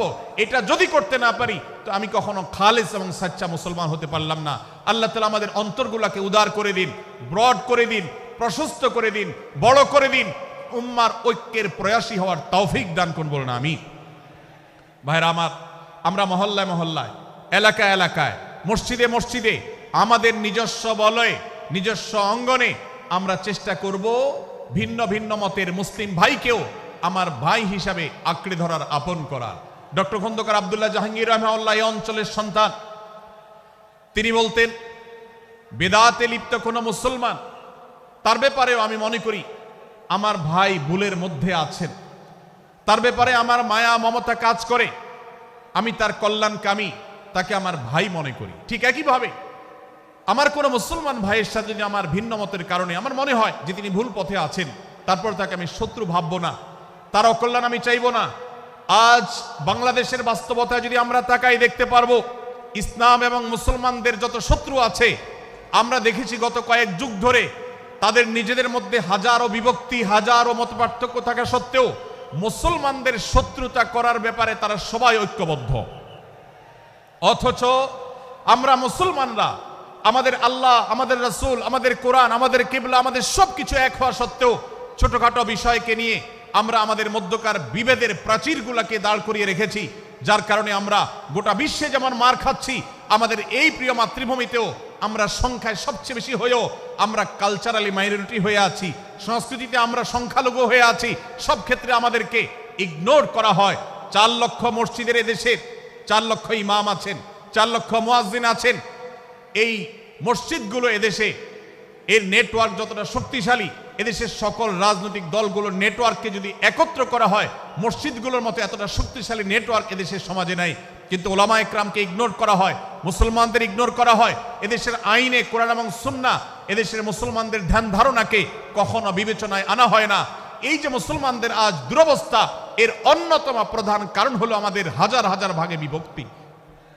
এই বিভক্তির দেয়ালগুলোকে তুলতে হবে কি হবে না? যদি হয় তাহলে আপনি নিজে থেকে শুরু করে দিন। আপনি যেই মতই লালন করেন না কেন, আপনার ভিন্ন মতের মুসলমানকে আপনি ভাই মনে করবেন, তার সাথে বুক মিলাতে আপনার কষ্ট হবে না, তার সাথে বসতে আপনার অসুবিধা হবে না। ভিন্ন মতের আলেম, এক মতের আলেম আরেক মতের আলেমের সাথে বসতে অসুবিধা হবে না। এক মতের অনুসারী আরেক মতের অনুসারীকে ভাই বলতে অসুবিধা হবে না। আমরা সোশ্যাল মিডিয়াতে নিজেদের মধ্যে কামড়াকামড়ি করব না, নিজেদের মধ্যে আমরা ঝগড়া বিবাদ করব না। এবং যদি কেউ বিবাদে লিপ্ত হয়, সূরা হুজরাতের 9 এবং 10 নম্বর আয়াতের শিক্ষা বলছে, মুসলমানদের মধ্যে দুটি দল যদি মারামারিতে লিপ্ত হয়, তুমি সেখানে গিয়ে খোঁচাখুচি করে মারামারি বানানোর তো প্রশ্নই ওঠে না। বরং আল্লাহ বলছেন যে ফাসলিহু বাইনাহুমা, তাদের উভয়ের মধ্যে মীমাংসা করবার জন্য তুমি উদ্যোক্তা হও, তুমি উদ্যোগী হও। ভাইরা আমার, আমরা অনেকেই হয়তো জেনে থাকবো মিথ্যা এটা আল্লাহর জমিনের সবচেয়ে বড় জঘন্য অপরাধগুলোর মধ্যে থেকে একটি। একজন মুসলমান কোন অবস্থাতে মিথ্যা বলতে পারে না, কিন্তু কোন মুসলমান যদি অন্য মুসলমানের সাথে কখনো বিবাদ বিতণ্ডায় লিপ্ত হয়ে যায়, দুজন মুসলমান বা দুটি বলয়, দুটি পক্ষ, দুটি গোষ্ঠী মুসলমানদের, তাদের মধ্যে যদি কোনো বিষয় যদি ভুল বুঝাবুঝি তৈরি হয়, ভিন্ন মত সৃষ্টি হয়, একে অন্যের সাথে শত্রু ভাবাপন্ন হয়ে যায়, তাহলে তাদের দুইজনের মধ্যে বা দুই পক্ষের মধ্যে মীমাংসা করবার জন্য কেউ যদি মিথ্যা কথাও বলে, অর্থাৎ আপনি এক পক্ষের কাছে গিয়ে বললেন, ভাই আপনি যাকে এত খারাপ মনে করছেন, যার ব্যাপারে আপনি এতটা রাগান্বিত হয়ে আছেন, আমি তো জানি তিনি আপনার ব্যাপারে অনেক সফট চিন্তা রাখেন, আপনার ব্যাপারে অনেক ইতিবাচক ভাবনা রাখেন, আপনার ব্যাপারে অনেক সুধারণা পোষণ করেন। আপনি যদি একজন মুসলমানের কাছে গিয়ে, এক পক্ষের কাছে গিয়ে যদি এই কথাটা বলেন, বাস্তবে তিনি যদি এটা নাও বলেন, তারপরেও আপনি যদি এই মিথ্যা কথা বলেন, এই মিথ্যা এটা শুধু জায়েজ নয়, বরং এই মিথ্যাটা এর মাধ্যমে আপনি যে তাদের পরস্পরের সম্পর্ককে ভালো করার চেষ্টা করেছেন, এর মাধ্যমে আপনি আল্লাহর কাছে নেকি এবং সওয়াব পাবেন ইনশাআল্লাহ। ভাইরা আমার, তাহলে দুজন মুসলমান, দুটি পক্ষ, দুটি দল, দুটি বলয়, দুটি গোষ্ঠী যদি কখনো ভিন্ন মত তাদের মধ্যে তৈরি হয়, সেটা যদি মারামারিতে গিয়ে পৌঁছায়, সেটা যদি বিবাদ বিতণ্ডা পর্যন্ত গিয়ে পৌঁছায়, আমাদের কাজ হবে মধ্যে থেকে সেটাকে মীমাংসার মাধ্যমে দূরত্বকে কমানোর। আমরা কখনো দূরত্ব বাড়াবো না, পারলে দূরত্ব কমাবো। ডক্টর খন্দকার আব্দুল্লাহ জাহাঙ্গীর রহমতুল্লাহ একটা কথা বলতেন, মুসলমানদের বাড়িতে যে আগুন লেগেছে, বিভেদের আগুন, মতবিরোধের আগুন, মতপার্থক্য, এটা মতবিরোধে যে পৌঁছে গেছে, এ আগুন তিনি বলতেন আমি নিভাবার মতো শক্তি আমার নাই, এত পাওয়ার নাই যে বহুদা বিভক্ত মুসলমানদেরকে আমি ঐক্যবদ্ধ করে ফেলবো, এত শক্তি আমার হাতে নেই। কিন্তু একটা শক্তি আমার কাছে আছে ভাই, সেটা হলো যে বিবাদমান মুসলমানদের মধ্যে বিবাদ যেন আর না বাড়ে, বিবাদের যে আগুন লেগেছে সে আগুনে যেন আর ঘি ঢালা না হয়, কেরোসিন ঢালা না হয়, সেজন্য আমি ভূমিকা রাখতে পারি। আমি আপনাদেরকে বিনয়ের সাথে অনুরোধ করতে চাই, যত বিষয় নিয়ে আমাদের মুসলমানদের পরস্পরের মত পার্থক্য আছে, হতে পারে সেটা মাসআলা নিয়ে, হতে পারে সেটা রাজনৈতিক অবস্থানকে কেন্দ্র করে, হতে পারে অন্য কোনো বিষয়কে কেন্দ্র করে, আল্লাহর ওয়াস্তে আপনি বিভেদ মিটাতে পারেন আর না পারেন, বিভেদ যেন না বাড়ে সেজন্য আপনি অবস্থান গ্রহণ করবেন, বিভেদ বাড়ার ক্ষেত্রে কোনো ভূমিকা পালন করবেন না, এবং সব সময় উম্মার ঐক্য প্রয়াস চাইবেন, প্রয়াস চালাবেন, উম্মার ঐক্য চেষ্টা করবেন। আল্লাহর কাছে আপনি যে দোয়াগুলো করেন, এর মধ্যে একটা দোয়া যেন এটাও থাকে, হে আল্লাহ, আমরা বহুদা বিভক্ত হয়ে গেছি, আমরা টুকরা টুকরা হয়ে গেছি, যার কারণে তোমার ভাষ্য অনুযায়ী ফাতাফশালু ওয়া তাযহাবা রিহুকুম, আজ আমাদের শক্তি শেষ হয়ে গেছে, আমরা দুর্বল হয়ে গেছি। আজ বাংলাদেশের বাস্তবতা যদি আমরা বলি, যে দেশের 90-95 ভাগ মানুষ মুসলমান, সে দেশে আজ হাতে গোনা কিছু নাস্তিক, কিছু ইসলাম বিদ্বেষী, মুসলমান বিদ্বেষীরা, তারা আমাদেরকে আজ উঠা বসা করায়, তারা আমাদের আইন নির্ধারণ করে, তারা আমাদের শাসক নির্ধারণ করে, তারা আমাদের সব বিষয়গুলোকে নির্ধারণ করে দেয়। আমাদের সন্তানরা পাঠ্যপুস্তকে কি পড়বে সেটাও ইসলাম বিদ্বেষীরাই ঠিক করে দেয়। ভাইরা আমার, এই অবস্থার যদি পরিবর্তন চাই, তাহলে আমাদের মধ্যকার দূরত্বগুলো কমাতে হবে। এজন্য আপনার দোয়ার মধ্যে আল্লাহর কাছে নিবেদন করুন, আল্লাহ আপনি আমাদের মধ্যকার বিভেদগুলো কমিয়ে দিন, আল্লাহ আমাদের ওলামাদেরকে ঐক্যবদ্ধ করে দিন, আল্লাহ আমাদেরকে ইত্তেহাদ মাল ইখতিলাফ, বৈচিত্র্যময় ঐক্য, মতভিন্ন থাকা সত্ত্বেও মৌলিক বিষয় ঐক্যবদ্ধ হওয়ার তৌফিক দান করুন। সীসাঢালা প্রাচীরের মতো আমাদেরকে কাঁধে কাঁধ মিলিয়ে আল্লাহ এবং তার রাসূল সাল্লাল্লাহু আলাইহি সাল্লামের আদেশ নিষেধকে ব্যক্তি, সমাজ, পরিবার, রাষ্ট্রে সর্বত্র বাস্তবায়নের জন্য কাজ করার তৌফিক দান করুন। আমরা আমাদের দোয়ার মধ্যে মুসলমানদের ঐক্যের জন্য দোয়া করব তো ইনশাআল্লাহ। আল্লাহ তাআলা আমাদেরকে সেই তৌফিক দান করুন। ভাইরা আমার, তাহলে সূরা হুজুরাতের তৃতীয় শিক্ষা বলছিলাম, 9 থেকে 10 নম্বর আয়াতে আল্লাহ রাব্বুল আলামিন মুসলমানদের মধ্যে যদি কখনো বিবাদ, বিতণ্ডা, মারামারি, হানাহানি সৃষ্টি হয়, তাহলে সেটিকে মীমাংসা করবার কথা বলেছেন। অতএব যদি কোনো স্বামী স্ত্রীর মধ্যেও কখনো মনোমালিন্য তৈরি হয়, আপনার যদি সেখানে ভূমিকা রাখবার সুযোগ থাকে, আপনি চেষ্টা করবেন উভয়ের মধ্যে দূরত্বটা কমাবার জন্য। আমরা অনেকে আজকাল নামাজ কালাম পড়ি, রোজা রাখি, দাড়ি রাখি, অনেক ভালো ভালো কথা বলি, অথচ দুজনের মধ্যে গন্ডগোল লাগলে আমরা সেখানে এক পক্ষ হয়ে আরেক পক্ষকে আমরা খেপিয়ে তুলি। পারলে অনেকে চগলখড়ি করেন, প্রত্যেক পক্ষের কাছে গিয়ে অপর পক্ষের ব্যাপারে মিথ্যা কথা বলে তাদের মধ্যে ভেজালকে আরো বাড়িয়ে দেন। এই জন্য নবী সাল্লাল্লাহু আলাইহি সাল্লামের ঐতিহাসিক হাদিস রয়েছে, লা ইয়াদখুলুল জান্নাতা নাম্মাম, যে ব্যক্তি চগলখড়ি করে, দুজনের মধ্যকার গন্ডগোল ফাসাদ বৃদ্ধিতে যে ব্যক্তি ভূমিকা রাখে, ভেজাল লাগায়, এই চগলখোর কখনো জান্নাতে যাবে না।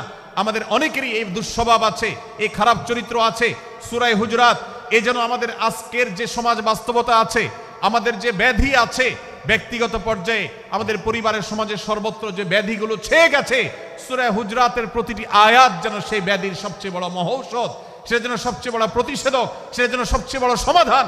এই জন্য আমি বলেছি শুরুতে, আমার যদি আল্লাহ শক্তি সামর্থ্য দিতেন, প্রত্যেক মুসলমানের হাতে পায়ে ধরে সূরা হুজরাতের 18টি আয়াত, প্রত্যেকটি আয়াত আমি আমার মুসলমান ভাইদেরকে বলতাম, বারবার পড়ুন, বারবার পাঠ করুন, বোঝার চেষ্টা করুন, জীবনকে পরিবর্তন করুন। এদেশে নামাজি মুসলমান আপনি কম বেশি পাবেন, এদেশে রোজাদার মুসলমান কম বেশি পাবেন, এদেশে হজ আদায়কারী মুসলমান কম বেশি পাবেন, এদেশে তাসবিহরত মুসলমান কম বেশি পাবেন, কিন্তু এদেশে আচার আচরণ, কাজ কারবার, আখলাক এবং বান্দার হক এবং অধিকার, অন্যের অধিকার সংশ্লিষ্ট বিষয়ে সচেতন মুসলমান আপনি খুব বেশি পাবেন না। আর এই জন্যই আমাদের জান্নাতের পথে অনেক বড় অন্তরায় হয়ে আছে। আজ আমাদের চরিত্রগুলো নষ্ট হয়ে গেছে। আমরা নামে মুসলমান, আমরা চগলখড়ি করি, আমরা নামে মুসলমান, দুজনের মধ্যে গন্ডগোল সৃষ্টি করে দেই। গন্ডগোল আগে থেকে সৃষ্টি থাকলে সেটাকে বাড়াবার চেষ্টা করি। আমরা নামে মুসলমান, আমাদের শিষ্টাচার নাই, আদব নাই, লেহাজ নাই। এই জন্য সূরা হুজরাতের প্রতিটি আয়াত আমাদেরকে শিক্ষা দেয়। আল্লাহ তাআলা আমাদের সকলকে এই শিক্ষাগুলো আজকের এই মাহফিল থেকে আমাদের বুকের ভেতরে পরম যত্ন সহকারে নিয়ে যাওয়ার এবং আমাদের জীবনকে পরিবর্তন করার তৌফিক দান করুন। ভাইরা আমার, তৃতীয় এই শিক্ষাটি শেষ করে আমি বলতে চাচ্ছি, চতুর্থ আয়াতে আল্লাহ রাব্বুল আলামিন আমাদেরকে বলেছেন, আমরা যেন কেউ কাউকে নিয়ে বিদ্রূপ না করি, ব্যঙ্গ না করি, কেউ কাউকে যেন বাজে নামে না ডাকি, কেউ যেন কাউকে খোঁচাখুচি না করি, কেউ যেন কারোর নাম বিকৃত করে তাকে না ডাকি।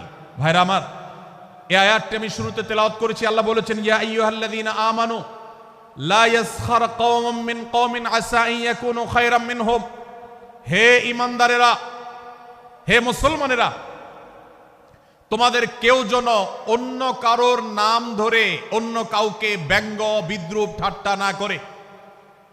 আমরা একে অন্যকে নিয়ে ঠাট্টা করি কি করি না? বিদ্রূপ করার রোগ আমাদের মধ্যে আছে না নাই? ভাইরা আমার, জাগতিক বিষয় তো আছেই, এমনকি দুর্ভাগ্যজনক বাস্তবতা হলো ধর্মের নামে, ইসলামের নামে একদল মুসলমান অপর দল মুসলমানকে নিয়ে হাসি, ব্যঙ্গ, বিদ্রূপ, রাসাহাসি এবং নাম বিকৃত করা এবং খোঁচাখুচি করা, এই কাজগুলো আমাদের মধ্যে আছে না নাই?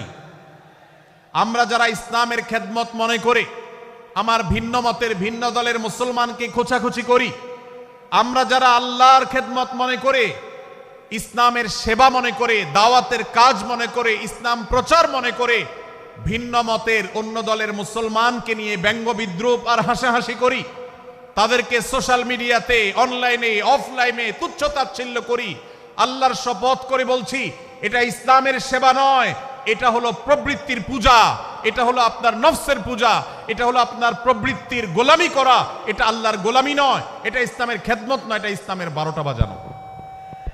ভাইরা আমার, একজন মুসলমান অন্য মুসলমানকে নিয়ে ব্যঙ্গ বিদ্রূপ করতে পারে না। আমার মুসলমান ভাই যদি কোনো ভুল কথা বলে, ভুল কাজ করে, আমি যথাযথ নিয়মে তাকে সংশোধনের চেষ্টা করব, সমালোচনা করার দরকার হলে সেটাও করব, কিন্তু হাসাহাসি নয়, বিদ্রূপ নয়, ব্যঙ্গ করা নয়। আজ আমাদের তরুণদের মধ্যে এটা একটা আর্টে পরিণত হয়েছে। আপনারা রোস্টিং ভিডিওর কথা কম বেশি সবাই জেনে থাকবেন। রোস্টিং ভিডিওর কথা আপনারা জানেন কি জানেন না? ভাইরা আমার, রোস্টিং ভিডিও নামটা দেখেন, অর্থাৎ কাউকে রোস্ট করা। আমরা মুরগি রোস্ট করার কথা জানি, এখন মানুষ রোস্ট করার সিস্টেম শুরু হয়েছে। একজন মানুষের কোনো ভুল কিছু পেয়েছেন, অবশ্যই আপনি সমালোচনা করবেন।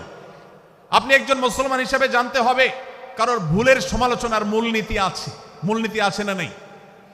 কোরআন এবং সুন্নাহর বাতানো যে প্রিন্সিপাল, সেটাকে লক্ষ্য করে, সেটাকে আমলে নিয়ে, সেটাকে ধরে ধরে যদি আপনি সমালোচনা না করেন, তাহলে আপনার এই সমালোচনা এটাই আপনাকে জাহান্নামে নেওয়ার কারণ হতে পারে। ভাইরা আমার, আপনি কাউকে রোস্ট করার নামে, কাউকে সমালোচনা করার নামে, হতে পারে কেউ ভুল করেছেন, কিন্তু সেটা করতে গিয়ে যদি তার অধিকার নষ্ট করেন, আপনি সীমা ছাড়িয়ে চলে যান, আপনি যদি ব্যঙ্গ বিদ্রূপ করে হারামের পর্যায়ে চলে যান, তাহলে সূরা হুজরাতের আয়াতের আলোকে আপনি কবিরা গুনাহে লিপ্ত হলেন। আমরা অনেকে আছি যে ব্যক্তিগত পর্যায়ে এই বিদ্রূপ করাটাকে আমরা কোনো বিষয় মনে করছি না।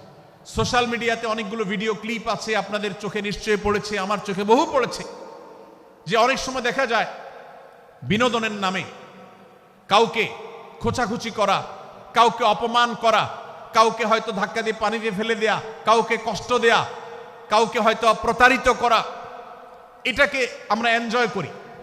অনেক ভিডিও ক্লিপে দেখা যায় এভাবে কাউকে কোনোভাবে অপমানিত করে, কাউকে কোনোভাবে ধোকা দিয়ে বোকা বানিয়ে আমরা এনজয় করি, আমরা হাসাহাসি করি। আমাদের রুচি নষ্ট হতে হতে আজ এই পর্যায়ে এসেছে যে এটা আমাদের এনজয়ের বিষয় হয়েছে, এটা আমাদের আনন্দের বিষয় হয়েছে। ভাইরা আমার, সূরা হুজরাতের এই আয়াত অর্থাৎ 11 নম্বর আয়াত, এই আয়াত বলছে আমাদের জন্য কোন মুসলমানকে, কোন মানুষকে ব্যঙ্গ বিদ্রুপ করা হারাম। কোন মুসলমানকে ব্যঙ্গ বিদ্রুপ করা কি হারাম। অতএব আপনি রসিকতা করে যদি কারোর সাথে ব্যঙ্গ বিদ্রুপ করেন এবং সেটা যদি তার মনে কষ্ট হওয়ার কারণ হয়, তিনি যদি সমাজের মানুষের কাছে হেয় প্রতিপন্ন হন, তাহলে ইসলামী শরিয়ার দৃষ্টিকোণ থেকে সারা বিশ্বের সমস্ত ওলামাদের ঐক্যমতে সেটা হারাম। আমরা চুরি করা হারাম জানি, আমরা ডাকাতি করা হারাম জানি, আমরা মাদক সেবন করা হারাম জানি, আমরা নামাজ ত্যাগ করা হারাম জানি।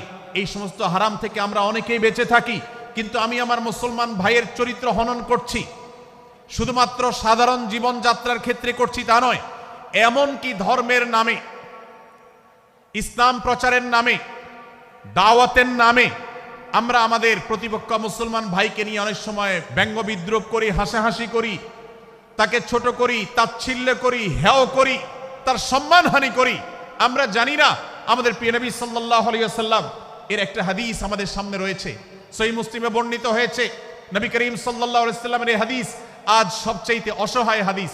অসহায় হাদিস এজন্য বললাম যে আজকের এই হাদিসের উপরে কেউ আমল করে না, এই হাদিসটাকে কেউ পাত্তা দেয় না, এই হাদিসকে কেউ গুরুত্ব দেয় না। অথচ এই হাদিস প্রত্যেক মুসলমানের বুকে বুকে ঝুলিয়ে রাখা দরকার। এই হাদিস আমাদের ঘরে ঘরে ঝুলানো দরকার। এই হাদিস আমাদের অফিসগুলোতে শোভা পাওয়া দরকার। এই হাদিস আমাদের জীবনে বাস্তবায়ন হওয়া দরকার। নবী করিম সাল্লাল্লাহু আলাইহি ওয়াসাল্লাম সেই হাদিস বর্ণনা করেছেন। আবু হুরায়রা রাদিয়াল্লাহু তাআলা আনহু তিনি বলেছেন, লা তাহাসাদু, লা তাহাসাদু, হে মুসলমানরা, তোমরা কেউ কাউকে কখনো হিংসা করবে না, কেউ কাউকে হিংসা করবে না। আমাদের মধ্যে হিংসা আছে না নাই? হিংসা আছে না নাই? আমরা একে অন্যকে হিংসা করি। একদল মুসলমান অন্য দল মুসলমানকে হিংসা করে, কেউ কারো ভালো দেখতে পারে না। ভাইরা আমার, আল্লাহ নবী বলেছেন, লা তাহাসাদু, তোমরা একে অন্যকে হিংসা করো না। ওয়ালা তানাজাসু, কেনা বেচা করতে গিয়ে কেউ কাউকে ধোকা দিও না, প্রতারণা করো না। ওয়ালা তাবাগাদু, তোমরা একে অন্যের সাথে শত্রুতা বিদ্বেষ পোষণ করবে না। ওয়ালা তাদাবারু, তোমাদের কেউ যেন কারোর পেছনে লেগে না থাকে, কাউকে অবজ্ঞা যেন না করে। ওয়ালা ইয়াবি আহাদুকুম আলা বাই'i আখিহি, এবং তোমাদের কেউ যেন আরেকজনের কেনাবেচার উপরে সেখানে ইন্টারফেয়ার করে সে যেন সেখানে কোনো প্রকার ক্ষতিগ্রস্ত কাউকে না করে। ওয়াকুনু ইবাদাল্লাহি ইখওয়ানা, হে মুসলমানরা, তোমরা আল্লাহর বান্দা, ভাই ভাই হয়ে থাকো। তোমাদের মধ্যে মত পার্থক্য থাকুক, দলগত মত পার্থক্য, অবস্থানগত মত পার্থক্য, থটগত মত পার্থক্য, মাযহাব মাসলাবগত মত পার্থক্য থাকুক, কিন্তু তোমরা আল্লাহর বান্দা, ভাই ভাই হয়ে থাকো। এক দলের মুসলমানকে আল্লাহ তাআলা ভাই ভাই হতে বলেন নাই, এক গ্রুপের মুসলমানকে আল্লাহ ভাই ভাই হতে বলেন নাই, এক বলয়ের মুসলমানকে আল্লাহ ভাই ভাই হতে বলেন নাই, নিজ দলের মুসলমানের সাথে আল্লাহ ভাই ভাই থাকতে বলেন নাই। আল্লাহ বলেছেন সকল মুসলমানদের সাথে ভাই ভাই হয়ে থাকার জন্য, ভ্রাতৃত্বের বন্ধনে থাকার জন্য। এজন্য আল্লাহ নবী সাল্লাল্লাহু আলাইহি ওয়াসাল্লাম সে নির্দেশ করেছেন। আল্লাহ নবী সাল্লাল্লাহু আলাইহি ওয়াসাল্লাম আরো বলেছেন, আল মুসলিমু আখুল মুসলিম, মুসলমান মুসলমানের ভাই, লা ইয়াজলিমুহু ওয়ালা ইয়াখযুলুহু, কোন মুসলমান কোন মুসলমানকে জুলুম করতে পারে না, তার আইল ঢেলতে পারে না, তার জমি দখল করতে পারে না, তার অধিকার নষ্ট করতে পারে না, তাকে কথা দিয়ে অত্যাচার করতে পারে না। ওয়ালা ইয়াখযুলুহু, তাকে অপমানিত করতে পারে না, লাঞ্ছিত করতে পারে না। ওয়ালা ইয়াকযিবুহু, তার সাথে মিথ্যা বলতে পারে না। ওয়ালা ইয়াহকিরুহু, তাকে তাচ্ছিল্য করতে পারে না। আত্তাকওয়া হাহুনা, আত্তাকওয়া হাহুনা, আত্তাকওয়া হাহুনা। নবীজি তিনবার নিজের বুকের দিকে তাকিয়ে দেখিয়েছেন, তাকওয়া এখানে, তাকওয়া এখানে, তাকওয়া এখানে। আমাদের অন্তরকে ভালো করতে হবে, সমস্ত মুসলমানদের জন্য উদার হতে হবে, কলিজাকে বড় করতে হবে, মনটাকে ব্রড করতে হবে, প্রশস্ত করতে হবে, অন্য মুসলমানকে ভাই মনে করতে হবে। কোন ভিন্ন মতের মুসলমানের সাথে শত্রুতা পোষণ করা যাবে না। ভাইরা আমার, অতএব এই হাদিসকে সামনে রেখে এই হাদিসের শেষ অংশে নবী সাল্লাল্লাহু আলাইহি ওয়াসাল্লাম বলেছেন, আল মুসলিমু কুল্লুল মুসলিমি আলাল মুসলিমি হারামুন দমুহু ওয়া মালুহু ওয়া ইরদুহু। এক মুসলমানের জন্য অন্য মুসলমানের তিনটি জিনিসকে আল্লাহ তাআলা হারাম করে দিয়েছেন। কোন মুসলমানের রক্ত এটা প্রবাহিত করা, কাউকে হত্যা করা যেরকম হারাম, কোন মুসলমানের সম্পদ অন্যায়ভাবে আপনি ভোগ করবেন, দখল করবেন, মেরে দিবেন, এটা হারাম। ঠিক একইভাবে কোন মুসলমানের সম্মান নষ্ট করবেন, ইজ্জত নষ্ট করবেন, সম্ভ্রম নষ্ট করবেন, অপমান করবেন, এটাকে আল্লাহ তাআলা হারাম করেছেন। আল্লাহ তাআলা আমাদের সবাইকে অন্য মুসলমানদের ব্যাপারে এরকম দায়িত্বশীল ভূমিকা রাখার তৌফিক দান করুন, বলুন আমিন। ভাইরা আমার, সূরা হুজুরাতের 4 নম্বর আয়াতের এই শিক্ষাকে ধারণ করে আমরা কারোর প্রতি ব্যঙ্গাত্মক আচরণ করব না। অনেক মুসলমান আছেন অন্য মুসলমানদের নাম ধরে ধরে বিদ্রুপ ব্যঙ্গ করেন, নাম বিকৃত করেন। অনেক সময় আমরা রসিকতা করেও আমাদের অনেকের নাম বিকৃত করি। আল্লাহ সুবহানাহু ওয়া তাআলা এটাকে হারাম করেছেন। এমনকি নবী সাল্লাল্লাহু আলাইহি ওয়াসাল্লাম বলেছেন, লা তাকুল লিকাসিরিন ইয়া কাসিরু, কোন খাটো বা বেটে মানুষকে হে বেটে, হে খাটো এরকম বলে ডেকো না। নবী সাল্লাল্লাহু আলাইহি ওয়াসাল্লাম বলেছেন এভাবে ডাকলে তিনি অপমানিত হন। আল্লাহ তাকে এভাবে সৃষ্টি করেছেন। আমরা অনেক সময় দেখা যায় একে অন্যকে খোঁচা মারতে গিয়ে তার গায়ের রং কালো হলে, তিনি দেখতে আকারে ছোট হলে তাকে আমরা ব্যঙ্গ করি, বিদ্রুপ করি, তাকে আমরা তাচ্ছিল্য করি, তাকে আমরা অপমান করি, তাকে আমরা অপদস্থ করি। ভাইরা আমার, এটা আমাদের জন্য হারাম। আমি আবারও বলছি, চুরি হারাম আমরা জানি, ডাকাতি হারাম আমরা জানি, আমরা অন্যান্য হারামের কথা জানি, কিন্তু এই যে এক মুসলমান অন্য মুসলমানের অধিকার নষ্ট করা হারাম, এটা আমরা জানি না। এক মুসলমান অন্য মুসলমানের নাম বিকৃত করা হারাম, এটা আমরা জানি না। এই ব্যাপারেও আমরা দেখেছি যে আমরা যারা ইসলামের দাওয়াতের কথা বলি, কোরআন হাদিসের কথা বলি, তারাও দেখা যায় সোশ্যাল মিডিয়াতে, ফেসবুকে একদল মুসলমান অন্য দলে মুসলমানদেরকে নানা বাজে উক্তি দিয়ে ডাকাডাকি করে, বিকৃত নামে ডাকে, বিকৃত উপাধি দেয়, খারাপ কথা বলে, অমুকের দালাল তমুকের দালাল ইত্যাদি ধারণা করে কথা বলে। এই কাজগুলো হারাম, এগুলো আমরা কখনো করব না। 5 নম্বর যে শিক্ষা আছে সূরা হুজুরাতে, সেটা হলো 12 নম্বর আয়াতে। আল্লাহ রাব্বুল আলামিন এখানে কুধারণা করাকে হারাম করেছেন, মন্দ ধারণা করতে আল্লাহ তাআলা নিষেধ করেছেন, এবং গীবত করতে, পেছনে লাগতে নিষেধ করেছেন। ভাইরা আমার, এই একটি আয়াত অর্থাৎ সূরা হুজুরাতের 12 নম্বর আয়াত, এই আয়াতটির শিক্ষা ধারণ করে যদি আমরা আমাদেরকে শুধরাতে পারি, সংশোধন করতে পারি, তাহলে ইসলামের মেইন যে কাজগুলো আছে, ঈমানকে বিশুদ্ধ করা এবং শিরক মুক্ত ঈমান আনা, 5 ওয়াক্ত নামাজ পড়ার পর, বান্দার হক আদায়ের পর, এই আয়াতটির পর আমল করলে আপনার জান্নাতে যাওয়ার সবচেয়ে বড় বাধা দূর হয়ে যাবে ইনশাআল্লাহ। ভাইরা আমার, যে আয়াতে আল্লাহ তাআলা আমাদেরকে কারো প্রতি মন্দ ধারণা করতে নিষেধ করেছেন, গীবত করতে নিষেধ করেছেন, কারো পেছনে লাগালাই করতে নিষেধ করেছেন, সেই আয়াতে আল্লাহ রাব্বুল আলামিন বলেছেন, ইয়া আইয়ুহাল্লাযীনা আমানু ইজতানিবু কাসীরাম মিনায-যন্ন, হে ঈমানদারেরা, হে মুসলমানরা, তোমরা কারোর প্রতি ধারণা, মন্দ ধারণা তোমরা করো না, এটা থেকে বিরত থাকো। অনেক ধারণা অর্থাৎ মন্দ ধারণা, এটা গুনাহ, এটা থেকে বিরত থাকো। ইন্না বা'দায-যন্নি ইসম, কারণ কিছু কিছু ধারণা অর্থাৎ যেগুলো মানুষের সম্পর্কে কোনো তথ্য উপাত্ত ছাড়া নিছক ধারণা প্রসূত মন্দ ধারণা করা হয়, সেগুলো গুনাহের কারণ, সেগুলো অপরাধের কারণ, সেগুলো কবিরা গুনাহ, সেগুলো পাপাচার, সেগুলো আল্লাহর অসন্তুষ্টির কারণ, সেগুলো আল্লাহর অবাধ্যতার কারণ। এজন্য ভাই, কারোর প্রতি মন্দ ধারণা করা যাবে না। এক্ষেত্রে আমি জানি আমাদের ব্যক্তিগত পর্যায়ে কারোর ব্যাপারে কোনো কিছু কথা উঠেছে অথবা সামান্য একটু সন্দেহ তৈরি হয়েছে, আমরা তার চরিত্র নিয়ে টানাটানি করি। আমরা জানি না একজন মুসলমানের চরিত্রের মূল্য কত বড়। আমার কাছে সুস্পষ্ট প্রমাণ আসার আগ পর্যন্ত কোনো মুসলমানের চরিত্র নিয়ে আমার ব্লেম করবার কোনো অধিকার আমার নাই। এই জন্য একজন মুসলমান কখনো কারো প্রতি কুধারণা করবে না, মন্দ ধারণা পোষণ করবে না, খারাপ ধারণা পোষণ করবে না। আল্লাহ তাআলা আমাদেরকে এমন মুসলমানের সম্পর্কে খারাপ ধারণা করা থেকে বেঁচে থাকার তৌফিক দান করুন। ভাইরা আমার, কিছুটা বিশৃঙ্খলা দেখা যাচ্ছে। আমরা আপনাদেরকে বিনীতভাবে অনুরোধ করতে চাই, অনুগ্রহ করে সবাই বসে পড়ুন। যারা দাঁড়িয়ে আছেন তারা একটু বসে পড়ুন, সবাই যার যার দায়িত্বে বসে যান। আপনি আরেকজনের চিন্তা না করে আপনি একটু বসে যান। ভলান্টিয়ার ভাইয়েরা, প্যান্ডেলের ভেতরে পেছনে কি হচ্ছে আপনারা একটু দেখুন। ডান পাশে যে সমস্ত ভাইরা আছেন, ভাইরা আপনারা আমার কথা শুনুন। ডান পাশে, আমার প্যান্ডেলের ডান পাশে যারা আছেন, আপনাদেরকে আমরা অনুরোধ করছি, ওয়াজ মাহফিলের মঞ্চে, তাফসীর কোরআন মাহফিলের প্যান্ডেলে এসে আমরা যদি বিবাদ বিতণ্ডায় লিপ্ত হই, আমরা সে বিষয়ে আলোচনা করছি, আল্লাহর ওয়াস্তে আমরা বিবাদ বিতণ্ডা বন্ধ করি। আপনারা একটু শান্ত হন, আল্লাহর জন্য একটু সবর করেন। ভাইরা আমার, এদিকে যে কিছুটা বিশৃঙ্খলা দেখা যাচ্ছে, আপনাদেরকে আমরা অনুরোধ করছি আপনারা একটু বিশৃঙ্খলা বন্ধ করুন। ভাইরা, এখানে যারা দাঁড়িয়ে আছেন সবাই বসে যান, সবাই বসে যান, সবাই বসে যান। যশোরের মানুষের দুর্নাম হোক, আপনারা কি চান? আপনারা কি চান যশোরের মানুষের দুর্নাম হোক? তাহলে আশপাশে ভাইরা ওনাদেরকে সবাইকে বসায় দেন, বসায় দেন, কাউকে দাঁড়ায় থাকতে দিবেন না। ভাই সবাই বসেন, সবাই বসে যান। এখানে যারা দাঁড়িয়ে আছেন সবাই বসেন। অনুগ্রহ করে সবাই ধৈর্য ধারণ করেন এবং বসেন। আজকের এই মাহফিল সুন্দরভাবে শেষ হোক। আপনারা কি চান কি চান না? ভাই আপনারা কি চান কি চান না? যদি আপনারা চান, অনুগ্রহ করে আমার ডান পাশে যারা বিশৃঙ্খলা করছেন তারা বসে যান। আপনাদেরকে আমরা অনুরোধ করছি এখান থেকে বসে যান। আপনারা কি ডক্টর মিজানুর রহমান আজহারী সাহেবের আলোচনা শুনতে চান কি চান না? যদি চান তাহলে মেহেরবানি করে আওয়াজ বন্ধ করে পরিবেশ শান্ত করে। এখানে অল্প কিছু মানুষের মধ্যে বিশৃঙ্খলা দেখা যাচ্ছে। কোনো কারণে এত বড় মাহফিল, এত মানুষের, লাখো লাখো মানুষের সমাগম, এখানে কোনো কারণে ঝামেলা হতেই পারে, কিন্তু আমরা অনুগ্রহ করে ধৈর্য ধারণ করি। ধৈর্য কোথায়? সবাই বসে যাই, সবাই বসে যান, আওয়াজ বন্ধ করে। ভলান্টিয়ার ভাইয়েরা এদিকে বিনয়ের সাথে মানুষদেরকে বসানোর জন্য চেষ্টা করেন। আশেপাশের যারা আছেন বসে, তারা দাঁড়ানো ভাইদেরকে হাতে পায়ে ধরে বসান। সবাই সবাইকে টান দিয়ে বসান।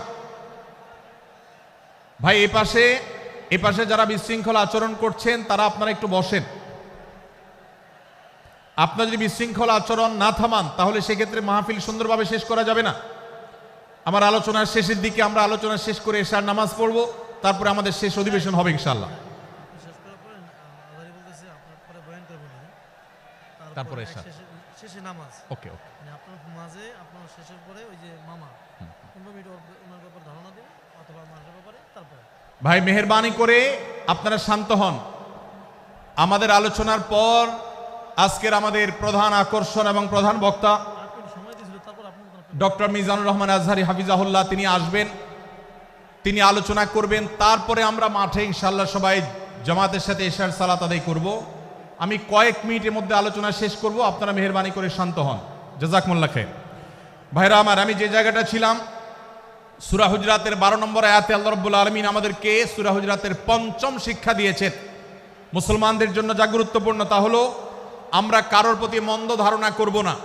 এক্ষেত্রে ডক্টর আব্দুল্লাহ জাহাঙ্গীর রাহিমাহুল্লাহর একটা উক্তি আমার মনে পড়ে। তিনি বলেছেন যে আজ আমাদের যারা ধর্ম চর্চা করি, আমরা যারা নিজেদেরকে প্র্যাকটিসিং মুসলমান মনে করি, আমাদের সবচেয়ে হুজুরদের সবচেয়ে পছন্দের গুনাহ হলো মন্দ ধারণা করা, অন্যের ব্যাপারে খারাপ ধারণা করা।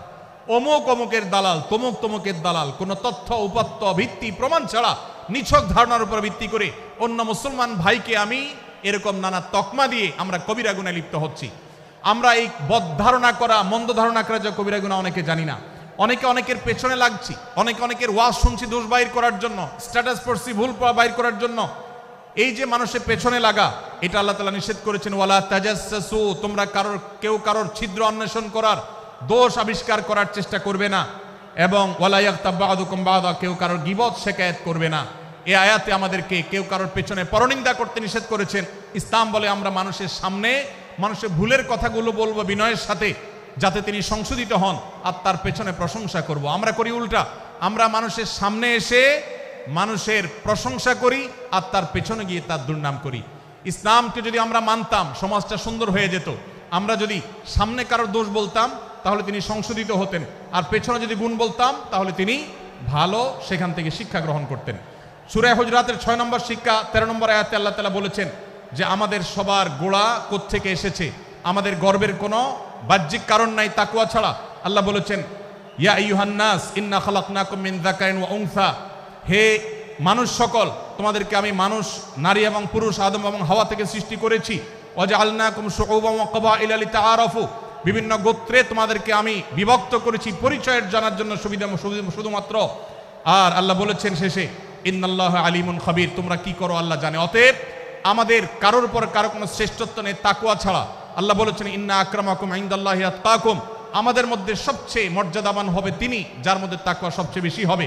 আমাদের কোনো বংশগত গৌরব, কোনো অঞ্চলগত গৌরব, অন্য কোনো গৌরব আমাদের থাকবে না, শুধু তাকওয়ার গৌরব আমাদের থাকতে পারে। সেটাও গর্ব, নিষিদ্ধ গর্ব বা অহংকারের মতো নয়, বরং সেটা আমাদের বিনয়ের জায়গা। সর্বশেষ 7 নম্বর যে শিক্ষা সূরা হুজরাতের রয়েছে, সেটা 14 এবং 14 থেকে 18 নম্বর আয়াতে আল্লাহ তাআলা ঈমান এবং ইসলামের চিহ্ন উল্লেখ করেছেন। যে 6টা শিক্ষা উল্লেখ করা হয়েছে, এর আলোকে মুসলমানকে, মুনাফিককে সেটা নিরূপণ হবে। এই জন্য আল্লাহ তাআলা শেষে এটি উল্লেখ করেছেন। এই 7টি শিক্ষাকে ধারণ করে আমরা আমাদেরকে ভালো মুসলমান হিসাবে গড়ে তোলার চেষ্টা করব, আমাদের জীবনকে সাজাবার চেষ্টা করব। আল্লাহ তাআলা আমাদের সবাইকে তৌফিক দান করুন। আমি আবারও এক নজরে বলে শেষ করছি, সূরা হুজরাত কোরআনে কারীমের 26তম পারার একটি সূরা 49 নম্বর সূরা, কোরআনের 18টি আয়াতের আছে। প্রথম থেকে 5 নম্বর আয়াত পর্যন্ত আল্লাহ রাসূলের সাথে আদব লেহাজ বজায় রাখা, শিষ্টাচার মেনটেন করা এবং সম্মানীয় ব্যক্তিদের সাথেও এখান থেকে আমরা শিক্ষা নিয়ে আদব লেহাজ বজায় রাখা, তাদের সামনে আগ বেড়ে কথা না বলা, আগ বেড়ে কাজ না করা, উচ্চকণ্ঠে কথা না বলায় শিক্ষা আল্লাহ দিয়েছেন। দ্বিতীয়ত, আমাদেরকে কোনো সংবাদ, বিশেষ করে অনির্ভরযোগ্য তথ্যের সংবাদ শুনে আমাদেরকে কারোর ব্যাপারে ধারণা করার আগে আল্লাহ তাআলা আমাদেরকে যাচাই করার শিক্ষা দিয়েছেন। আমরা যেন গুজবে, আমরা যেন ধারণাপ্রসূত কোনো তথ্যে আমরা যেন কান না দেই, সে শিক্ষা আল্লাহ আমাদেরকে দিয়েছেন। এটি 6 থেকে 8 নম্বর আয়াতে, 9 থেকে 10 নম্বর আয়াতে আল্লাহ তাআলা মুসলমানদের দুই গ্রুপের মধ্যে গন্ডগোল দেখা দিলে মীমাংসা করতে বলেছেন। এবং 4 নম্বর শিক্ষা 11 নম্বর আয়াতে বিদ্রুপ করতে নিষেধ করেছেন আল্লাহ তাআলা, কারণ নাম ধরে ব্যঙ্গ করাকে হারাম করা হয়েছে। এবং 5 নম্বর শিক্ষা 12 নম্বর আয়াতে আল্লাহ তাআলা দিয়েছেন, কারোর প্রতি মন্দ ধারণা করা যাবে না, কারোর পেছনে লাগা যাবে না, এবং কারোর মন্দ নামে কাউকে ডাকা যাবে না, কারোর সমালোচনা তার পেছনে করা যাবে না, এগুলোকে হারাম করা হয়েছে। 6 নম্বর শিক্ষা 13 নম্বর আয়াতে আল্লাহ বলেছেন, আমাদের সবার মধ্যে কারোর কোনো শ্রেষ্ঠত্ব নাই তাকওয়া ছাড়া। যার তাকওয়া যত বেশি, আল্লাহ ভীতি যত বেশি, তিনি আল্লাহর কাছে তত শ্রেষ্ঠ এবং সেরা। 7 নম্বর সর্বশেষ শিক্ষা হলো 14 থেকে 18 নম্বর আয়াতে আল্লাহ রাব্বুল আলামিন ঈমানদারদের আলামত, মুনাফিকদের আলামত উল্লেখ করেছেন। সেখান থেকে শিক্ষা নিয়ে আমরা আমাদের ঈমানকে পরখ করার চেষ্টা করব, আমাদের আমলকে পরখ করার চেষ্টা করব। আল্লাহ তাআলা আমাদেরকে সূরা হুজরাতের আলোকে আমাদের জীবনকে গঠন করার তৌফিক দান করুন, বলুন আমিন। আল্লাহ তাআলা আমাদের সবাইকে আজকের এই তাফসীর কোরআন মাহফিল থেকে সূরা হুজরাতের এই 7টি শিক্ষাকে ধারণ করে ভালো মুসলমান, যে মুসলমান সম্পর্কে নবীজি বলেছেন আল মুসলিম আখুল মুসলিম, মুসলমান মুসলমানের ভাই। যে হাদিসে নবীজি বলেছেন যে আল মুসলিমু মান সালিম আল মুসলিমুনা মিন লিসানিহি ওয়া ইয়াদি, মুসলমান সে যার হাত আর মুখ দ্বারা অন্য কোনো মুসলমান কষ্ট পায় না, নিরাপদে থাকে। আমরা আমাদের সমাজকে শান্তিপূর্ণ সুশৃঙ্খল রাখতে হলে আমাদেরকে মুসলমান হতে হবে, ভালো মানুষ হতে হবে। আমাদের হাত মুখ দ্বারা কেউ কষ্ট পাবে না, কারোর হক নষ্ট করব না, কারোর অধিকার নষ্ট করব না, কারোর কষ্টের কারণ হবে না, কাউকে আঘাত করব না, কাউকে গালি দিব না, কারোর কোনো প্রকার অধিকার খর্ব করব না, জুলুম করব না। আল্লাহ তাআলা আমাদের সবাইকে কোরআন এবং হাদিস যে মুসলিমের চিত্র অঙ্কন করেছে, কোরআন এবং হাদিসে মুসলিমের যে রূপরেখা বর্ণনা করেছে, কোরআন এবং হাদিসে যে আদর্শ মুসলমানের চিত্র উপস্থাপন করেছে, আল্লাহ আমাকে, আপনাকে, আমাদের সবাইকে সেই মুসলমান হওয়ার তৌফিক দান করুন, বলুন আমিন। ভাইরা আমার, আমরা মুসলমানরা যদি কোরআন হাদিসের আলোকের সে আদর্শ মুসলমান হতে পারি, বিশ্বের মানচিত্র পরিবর্তন হতে সময় লাগবে না, বাংলাদেশের পরিস্থিতি পরিবর্তন হতে সময় লাগবে না। তবে সব কিছুর আগে আমাদেরকে বদলাতে হবে, আমাদেরকে মুসলমান হতে হবে, কোরআন এবং হাদিসের বাস্তব অনুসারী হতে হবে। প্রকৃত কোরআন হাদিসের অনুসারী হতে পারলেই ইনশাআল্লাহ ইসলামের জয় হবে, কোরআন হাদিসের বিজয় হবে, মুসলমানদের বিজয় হবে, মুসলমানদের দুর্দিনের পরিবর্তন আসবে। আমরা বিশ্ববাসীকে দেখাতে পারবো আমরা সবচেয়ে আদর্শবাদী, আমরা বিশ্বের মানবতার সবচেয়ে বড়, সবচেয়ে বড় আমরা অনুসারী এবং মানবতাকে সবচেয়ে বেশি প্রতিষ্ঠাকারী। আল্লাহ তাআলা আমাদের সবাইকে, বিশ্ব মানবতাকে, আমাদের ইসলামের সৌন্দর্যকে আমাদের ব্যক্তি জীবনে চর্চা করার মধ্য দিয়ে, পরিবার এবং সমাজের চর্চা করার মধ্য দিয়ে ইসলামের সৌন্দর্যকে আল্লাহ তাআলা তুলে ধরার তৌফিক দান করুন। জাযাকুমুল্লাহু খায়রা ওয়া আখিরু দাওয়ানা আলহামদুলিল্লাহি রাব্বিল আলামিন। ওয়াসসালামু আলাইকুম ওয়া রাহমাতুল্লাহি ওয়া বারাকাতুহু।